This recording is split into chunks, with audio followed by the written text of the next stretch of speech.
જય હિન્દ જય ભારત મિત્રો, સ્વાગત છે તમારું નવા વિડીયોની અંદર.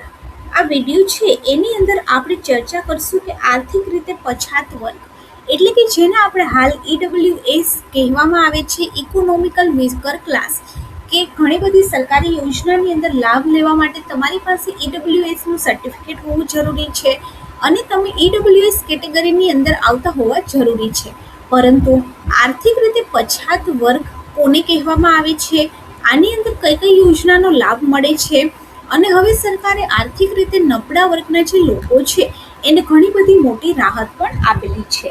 તો આ વિડીયોની અંદર આપણે જોશું કે જો તમે પણ ઈડબ્લ્યુએસ કેટેગરીનો લાભ લેવા માંગો છો તો આના માટે તમારે શું ફાયદો સરકાર આપી રહી છે અને હવે આની અંદર શું શું ક્રાઇટેરિયા ચેન્જ થયા છે. મિત્રો, વાત કરીએ તો ગુજરાતની અંદર રાજ્ય સરકાર સામાન્ય વર્ગના નાગરિકોને આર્થિક રીતે નબળા વર્ગના પરિવાર માટે એક મોટો નિર્ણય કરેલો છે. આપણે વાત કરીએ તો ગુજરાતની અંદર એસસી, એસટી, ઓબીસી અને જનરલ આમ 4 કેટેગરી છે. આ ઉપરાંત જનરલની અંદર પણ એક ઈડબ્લ્યુએસ કેટેગરી છે, એ અલગથી સરકાર દ્વારા જાહેર કરવામાં આવી છે કે જેને ઓબીસી, એસસી અને એસટી જેવા લાભ મળી રહે છે. પરંતુ બધા જ વિદ્યાર્થીઓ અથવા તો બધા જ વ્યક્તિને ઈડબ્લ્યુએસનો લાભ નથી મળતો, પરંતુ હવે ઘણા બધા લોકો આ યોજનાનો લાભ લઈ શકશે. મિત્રો, વાત કરીએ તો રાજ્ય સરકાર ઈડબ્લ્યુએસ માટે જે વાર્ષિક આવક મર્યાદા છે એ હાલ 6 લાખ રૂપિયા રાખવામાં આવી છે, પરંતુ ટૂંક સમયની અંદર આ આવક મર્યાદા વધારી અને 10 લાખ કરવાનો નિર્ણય સરકાર દ્વારા કરવામાં આવ્યો છે. જો આ નિર્ણય લેવામાં આવશે તો રાજ્યની અંદર ઈડબ્લ્યુએસ શ્રેણીની અંદર આવતા જે પરિવાર છે એને ઘણો બધો ફાયદો થવાનો છે. આવક મર્યાદા છે એમાં વધારો કરવાની પ્રક્રિયા હવે શરૂ થઈ ગઈ છે.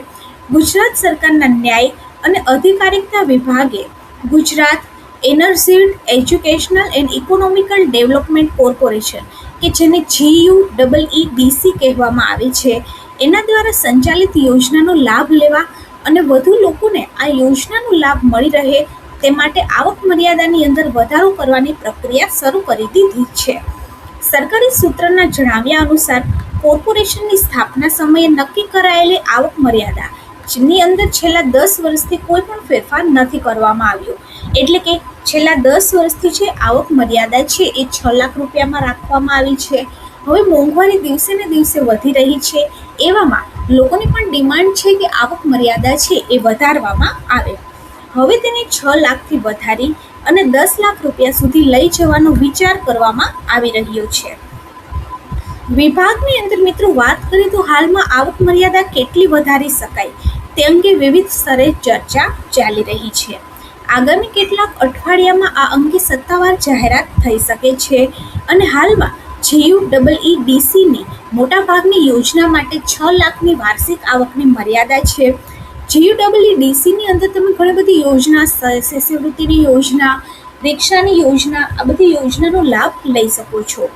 જ્યારે ઘણી બધી યોજનાની અંદર હાલમાં વાર્ષિક આવક 8 લાખ રૂપિયા સુધી પણ રાખવામાં આવેલી છે અને 8 લાખથી ઓછી આવક ધરાવતા પરિવાર ઘણી બધી યોજનાનો લાભ લેવા માટે પાત્ર ગણાય છે. આ ફેરફારનો જે મુખ્ય હેતુ છે એ સામાન્ય વર્ગના આર્થિક રીતે નબળા પરિવાર, અનુસૂચિત જાતિ એટલે કે એસસી, અનુસૂચિત જનજાતિ કે જેને એસટી કહેવામાં આવે છે અને અન્ય પછાત વર્ગ એટલે કે ઓબીસીને મળતા લાભની સમકક્ષ તકો ઉપલબ્ધ કરાવવાનો છે. આ સાથે જ સરકાર GUEEDC હેઠળ મિલકત ગીરવે રાખ્યા વગર લોન આપવાની યોજના પણ વિચારી રહી છે. હાલમાં એસસી એસટી વર્ગ માટે કેટલીક લોન યોજનામાં ગીરવે મિલકતની જરૂર છે એ નહોતી પડતી, પરંતુ ઈડબ્લ્યુએસ વર્ગને કોઈ પણ યોજનાનો લાભ લેવા માટે પોતાની મિલકત છે એ ગીરવે રાખવી પડતી હતી. પરંતુ ઈડબ્લ્યુએસને વધારે સુવિધા આપવા માટે કદાચ સરકાર આ છે એ ખતમ કરશે. જો સરકાર આ નિર્ણયને મંજૂરી આપશે તો સામાન્ય વર્ગના હજારો પરિવારને શિક્ષણ, સ્વરોજગાર અને આર્થિક સહાય માટે એક નવી તક મળી રહેશે. આ ફેરફારનો જે મુખ્ય હેતુ છે એ સામાન્ય વર્ગના આર્થિક રીતે નબળા પરિવાર, અનુસૂચિત જનજાતિ અને અન્ય પછાત વર્ગના મળતા જે લાભો છે એ પ્રમાણે કરવામાં આવ્યો છે. અને મિત્રો, વાત કરીએ તો આ સાથે જ સરકાર GUEEDC હેઠળ મિલકત ગીરવે રાખ્યા વગર લોન આપવાની યોજના પણ આપણે વાત કરી એમ વિચારી રહી છે. આવી રીતે જો આવક મર્યાદા 6 લાખથી 10 લાખ રૂપિયા કરવામાં આવશે તો ઘણા બધા લોકો આ યોજનાનો લાભ લઈ શકશે. જો વિડીયો સારો લાગે તો વિડીયોને લાઈક કરી દેજો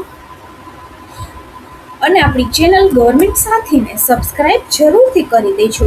આવી જ અવનવી માહિતી જાણવા માટે ચેનલની સાથે જોડાયેલા રહો અને ચેનલને વધારેમાં વધારે લોકો સુધી શેર કરી દેજો.